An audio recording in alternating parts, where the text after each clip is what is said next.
church must provide leadership in the world in pointing the world to the truth. Right? If the world is going to be able to see how to get to the truth, if the world is going to be able to answer Pilate's question, what is truth? Well, then it has to be. The only way that they can ever answer that question, what is truth, is if we, the church that is based in truth, that is in a covenant relationship with God in truth, shows them the way, points the way to the truth.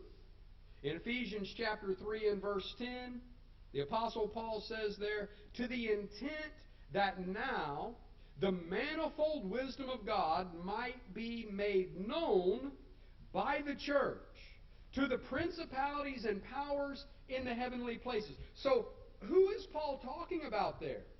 That the church is supposed to be showing the truth to. That the church is supposed to be influencing with the truth, the manifold wisdom of God. Well, principalities and powers in the heavenly places or in high places. Can you imagine how much difference it would make in this world if the political powers were advised by the church? There wouldn't be any wars. There wouldn't be any hungry people starving to death. There wouldn't be any conflicts, any hatred between citizens. All of that stuff would go away if the church was advising political authorities.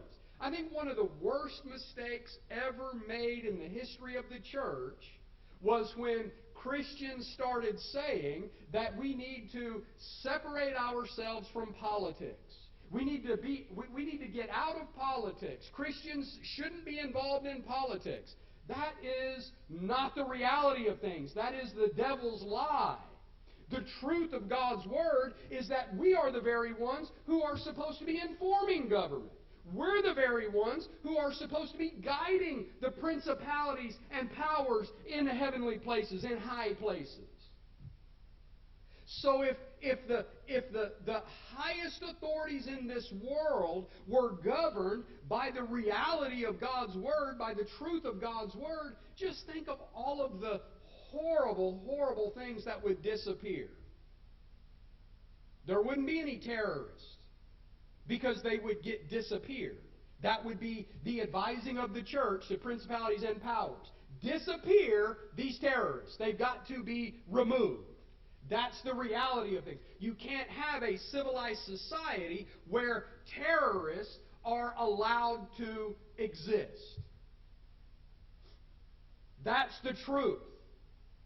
That's the kind of guidance, that's the kind of leadership that the church should be providing in the most local levels of government, in the state levels of government, in the federal levels of government, in the international, global governments. If the church was providing the leadership that Paul said the church is supposed to be providing, all these things would just go away. Because we see things based in reality, not delusional ideologies, but the truth of God, the reality of God. That's what Paul says in 1 Timothy chapter 3 and verse 15, where he writes to Timothy and he says, "But if I'm delayed, I write so that you may know how you ought to conduct yourself in the house of God, which is the church of the living God." And what does he say the church of the living God is? It is the pillar and ground of the truth. Now, contrary to Catholic belief, that passage does not say that the church determines truth. That's not what that says. It says the church is the pillar and ground of the truth. That is, the church is the place from which the truth goes out. We have the truth here, and the church is the organization ordained by God to disseminate the truth to the world, to make known to the principalities and powers in high places what the manifold wisdom of God is. That's how we function as the pillar and ground of the truth. And when I look around at a world that is dominated by postmodern ideology, that is dominated by this idea of subjective truth, and I'm going to live my truth and you live your truth, which means we can just do whatever pervert things we want to do,